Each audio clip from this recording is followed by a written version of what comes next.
Hello mamas. Okay, let's start. So on the upper right corner of your screen, click your profile and then go to YouTube Studio. When you get there, go back to your profile on the upper right corner of the screen, click it, and go to your channel.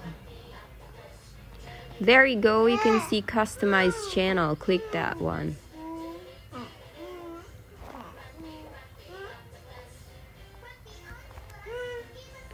And then basic info.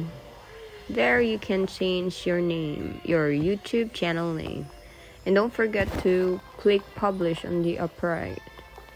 That one.